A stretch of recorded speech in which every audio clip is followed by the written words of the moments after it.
Hello, it's Talking Reds. It's John Gibbons with Dan Morgan. It's Champions League week. No sleep till Kiev, innit, now, that? No words required, mate. It's the first, this the biggest of weeks for the lads. Yeah. And, you know, everyone's planning a week ahead, how they're going to watch the game, where they're going to watch it, how they're going to see Liverpool win the 6th European Cup, hopefully. Yeah. And it's something that makes the city become alive, John, doesn't it? You know, we've lived through a couple of these ourselves, and you know, you see the flags out the windows, the scarves out the windows, and you see the city buzz, obviously not the blue half.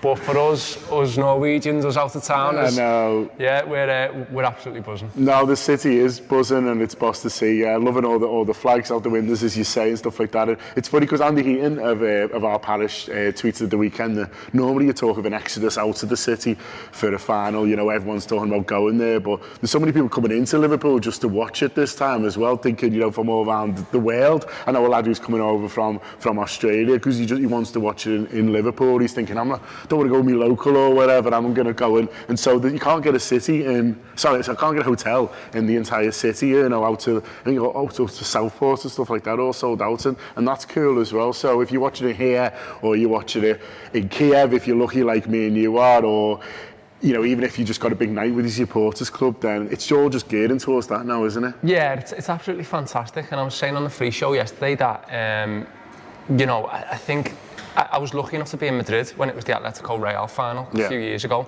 and it felt like there was nowhere else to be in the world. And I feel that for Liverpool, you know, this weekend it'll be the place to be. It'll be where everyone's flocking to hopefully see the Reds do it, and what a street party it'll be, you know, if we manage to do it. It'll go long into the night in the morning. Like I say, I mean, we know how lucky we are to be in Kiev. Yeah.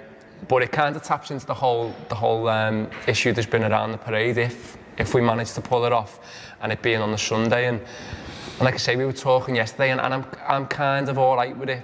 You know, I'd love to see it, but at the same time, it'd be great for everyone who couldn't get out there for whatever reason to see the lads with it, and to see them go around. And the people who've come to the city to stay over, they'll be able to get up with a hangover and go and watch it. So and there's a lot going on in Liverpool this weekend as well. There's a wine festival on the tall ships.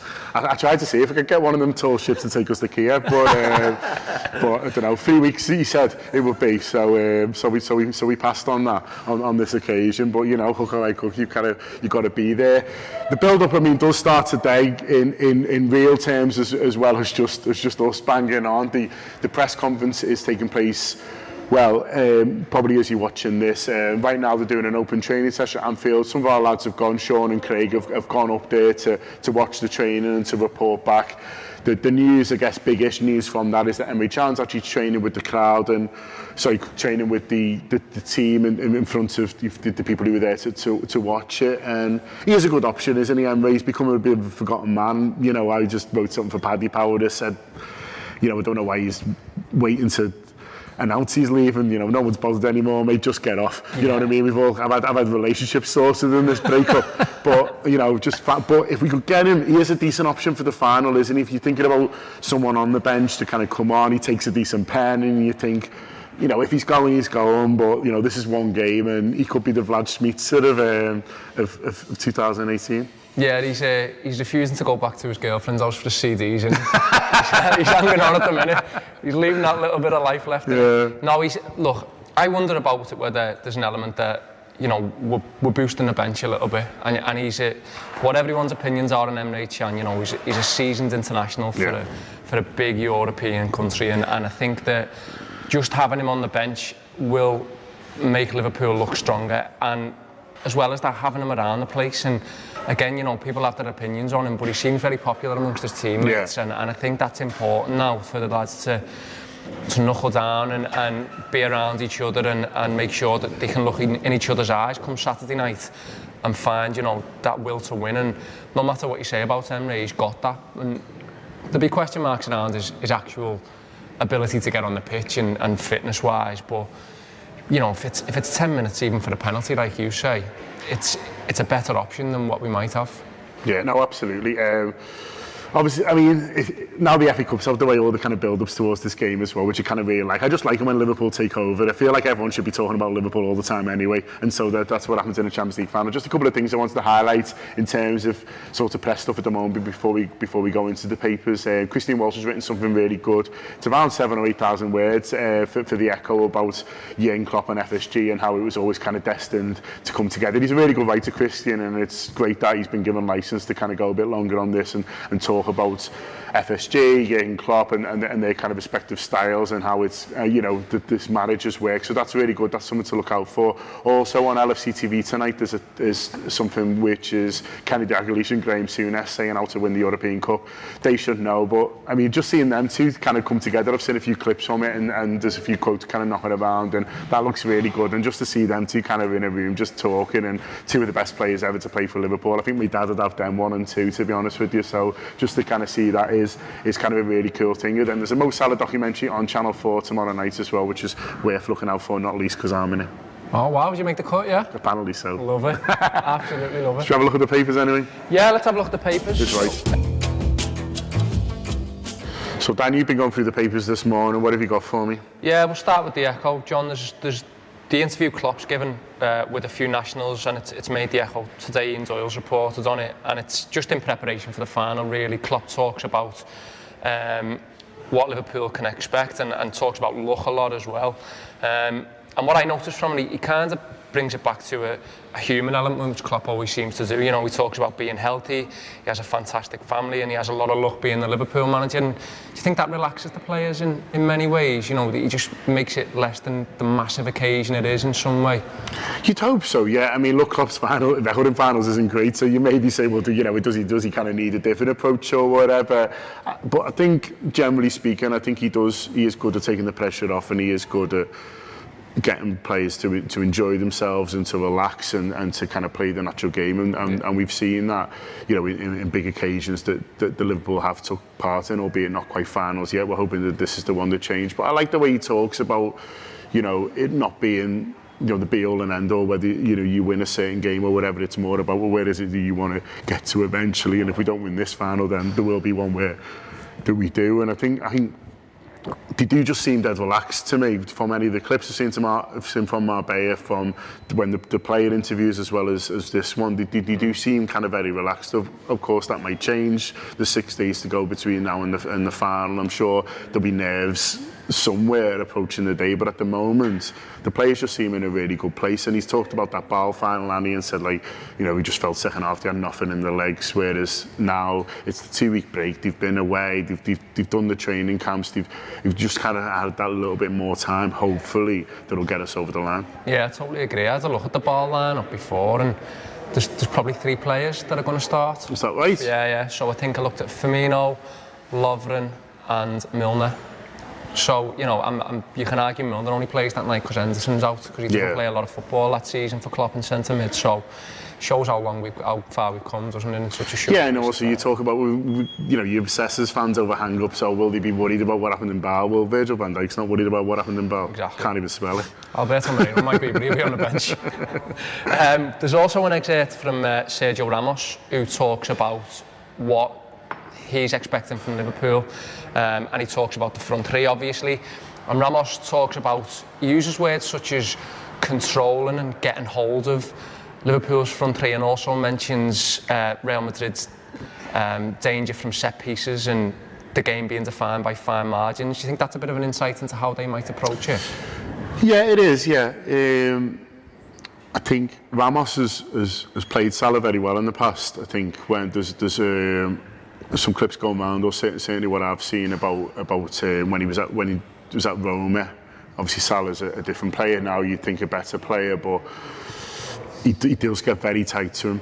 And I've noticed towards the end of the season, players getting a lot tighter with Salah and a lot tighter, and he wasn't maybe scoring as much. And whether the two are linked, you don't kind of know really. But I think he'll know how to play Salah, but look, there's three of them, isn't there? Do you know what I mean? And there's three of them all interchanging. And if they pay too much attention to Salah, then well, that's fantastic. If you're Bobby Firmino, or if you're Sadio Mane, or even someone like Ginny coming from deep, and so they'll have to be a little bit careful there. But I think they will look to get tight. I think they will look to be physical with us, because they are a bigger team. And the set piece thing is interesting in that. I think we've got much better at defending them, and obviously Van Dijk coming in's really helped, and you know what, his intelligence in terms of how he deals with situations as well as his height. But I think it's. I mean, look, Dave's been in a lot of finals. He's played a lot of big games, and he knows it's. He talks about fine margins there. He knows what it's all about. We can talk till we're blue in the face and will all week about tactics and about this and about how you can get the better of them. But sometimes it does just come down to little moments, and Real Madrid have been really successful over the last few years in big matches, and so you know he knows that's sometimes what it comes down to. They know the dark arts as well, don't they? Which worries me a little bit. You know, they know how to dog a game out, if you like, if they've got a foothold in it. But hopefully, you know, we'll be the ones who get on the front foot and take the game from there. There's also an interesting article from Rory Smith in the New York Times, which highlighted a Madrid fan's plight, if you like, in getting to Kiev. Someone else who's had their accommodation cancelled and stuff like that, which many of us have experienced. I think they've got a strike as well, haven't they, on the airlines over in Spain coming up, which might kind of impact it as well. So they're going through the same stuff as us. It's hindered them quite a lot by the looks of it, as it has with us, obviously, the amount of Reds that want to get out there. Interestingly, a couple of bits I picked up from it. It talks about how Kiev was chosen as a destination, and UEFA have stopped the bidding process that happens in previous years, which in many ways is a good thing, but you wonder what the rationale is when it comes to picking a city like this, where, you know, these issues have become so prevalent when it comes to accommodation and stuff, and maybe it's a wider thing that they can't control, but you do wonder, don't you, at certain points? Yeah, I mean, look, I don't think it should necessarily just be kind of, you know, the same cities, or just be kind of Western Europe or whatever. And I think, you know, there was something in the echo again over the weekend of a Liverpool fan who lives over in Kiev, and he was talking about how excited they are as a city to have it and stuff. And you just think if you're gonna pick certain cities, then you need to. I think more needs to be done by, say, UEFA, to say in the run-up and say, okay, well, how are you going to prepare yourself for this? Have you got enough hotel rooms? If not, well, you know, what are you going to do about these kind of situations, really? And you just feel like they're not that bothered. Like they're just, well, we picked the city now, we'll wash our hands with it. It's up to them to kind of sort it. As long as we've all got our own hotel rooms, we're all laughing. And that's kind of a bit of a shame, really. So what I would like to see, if they want to spread it around as much as possible, then I can understand that. And I think it's a good thing. You know, and I'd love to see one day come to Liverpool, you know, if we can get the stadium big enough. I mean, what a thing that'd be. But it needs to be certain things in place, I think, to you know, how are you going to cope with this many people who will want to come to the city to enjoy it? Yeah, I suppose it needs to be more fan-minded, if you like, from me. He also talks about the possibility of hosting the final outside the European area, and he touts that New York's been mentioned previously, and it has been discussed by UEFA. He said the biggest hindrance to it at the moment is the time difference. Can you see it happening in the future, John? Would you be bothered? I don't know. It's funny, isn't it? Because it's like, it feels wrong, but I don't know. But then why is it? I mean, the time difference one is an interesting one, isn't it? Because if you're going to play, you know, what time would you play it? You know, in New York at the moment at 3 o'clock in the afternoon, if you were trying to get it, you know, for a decent time at home, it's hot. It's hot in New York in May, and so you know, it's one of those things to kind of think about. And I don't know. I don't never want to get angry about everything. Do you know what I mean? You know, sometimes you feel like sometimes you can't get angry about anything. You've got to choose your things to get angry about, and then channel yourself properly into it. Exactly. And a European Cup final in New York or wherever, is that something that kind of, you know, it feels wrong, but then, you know, I'm you know, maybe it should be something that just give them the Charity Shield. That's what I always say to these situations. Honestly, just give them the Charity Shield in Dubai. Sound, yeah, absolutely, fully up for that. Okay, moving on. It was the FA Cup final Saturday. Probably the worst game of football that you could have wished for in a gloriously magnificent way. Jose Mourinho, I would say, being out-Mourinho'd by Antonio Conte in that game. And did you watch it, John? I did watch it, yeah.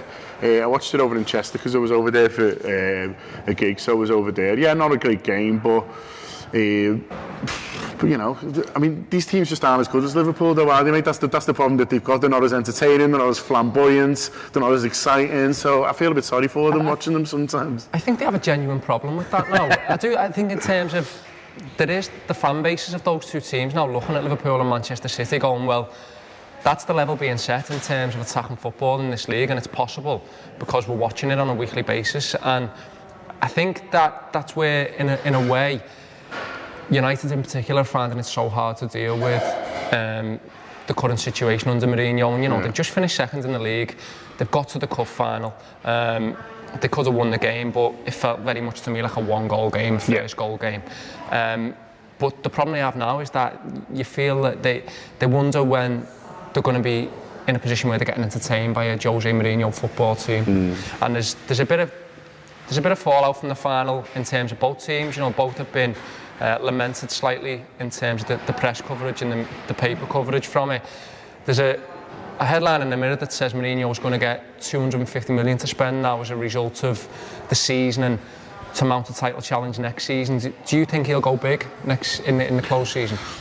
I think he always manages to persuade them to, doesn't he? So I think that's probably what will happen, and I think, you know, they look like they need something and a bit of impetus or whatever. I mean, they've got a lot of points this year, it has to be said, but it just feels like there's kind of something missing. But I think if they want to keep him, then I think that's what he'll be saying that he wants to do, and I don't think they can change managers again. And so I think, you know, he'll get what he wants again. But you know, whether that's enough to kind of kick on. I mean, look, we're all chasing Manchester City, aren't we? Let's face it. And if they do what they did last year again next year, then it's very difficult. But you know, you've got to try and you've got to hope. But it just feels that there isn't quite that optimism in Manchester or United anyway that there is in Liverpool at the moment. European Cup final to do that for you. Exactly, they will indeed.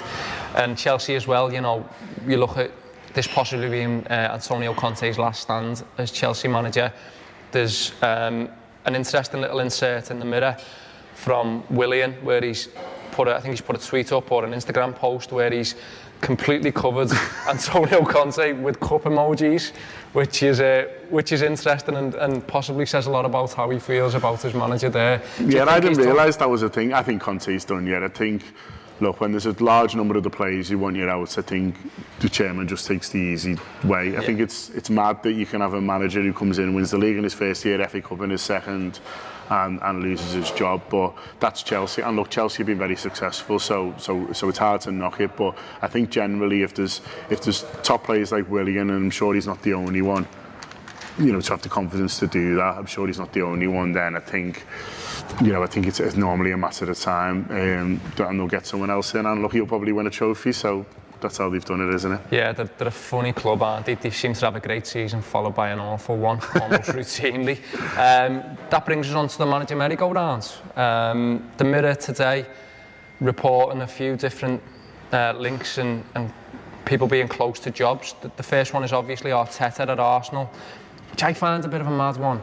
And I wonder how much of it has a Wenger tint on it, you know, whether he's in some way chosen Arteta or given his blessing to Arteta, and how much influence that's had on. No, I think it's probably been a massive part of it, and I think, look, it shows that Wenger still looms large at the club, and I think, you know, they've got themselves into an interesting kind of predicament, Arsenal, where is you go for someone who's kind of proven, or do you give a kind of a younger, talented person a chance? And I think they'd love to give someone the job for 5, 6, 7 years. So that kind of rules out an Ancelotti or whatever, doesn't it? And I think you'd love to see someone grow. And why not? You know, we talk about the manager merry-go-round and the same names and stuff like that. Like, you know, why not give someone a go? You know, if it doesn't work out, then then you can always, you try someone else, and that's the kind of thing. And it's an exciting time in a way for Arsenal, isn't it? Because they've only kind of known a lot of Arsenal fans will only have known one manager, and so to kind of have this situation where it's something new, something different, someone who's going to come in, bring fresh ideas,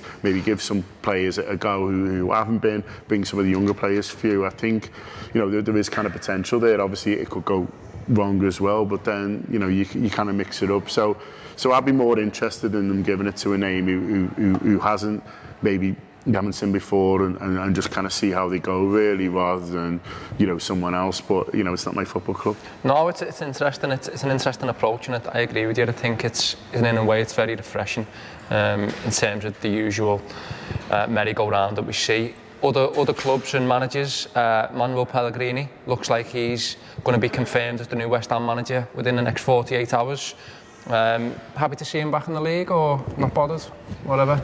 I mean, that's the example I'm saying. Like, he'll go there, he'll probably do all right. Yeah. And and it's just kind of it's. I don't think it's. I think West Ham fans would probably be quite pleased because it's a decent name, and they'll have had to make certain promises, I think, to go there. But it's still a bit kind of like, it's not really one to go. You go, oh, we could do something really special there. Yeah, that's about it for the papers, mate. Sound. Well, yeah, loads going on in the Anfield Wrap this week. There'll be loads of Champions League build-up. We've got really, really good interviews planned all week in terms of people who have experienced Champions League finals, people who know Real Madrid inside and out as well, who've kind of worked in the media over there. So loads of good stuff to look forward to, and we'll be doing some stuff, hopefully, from the press conference today as well. So great time to subscribe to the Anfield Wrap, great time to be getting onto everything that we do across the social media. And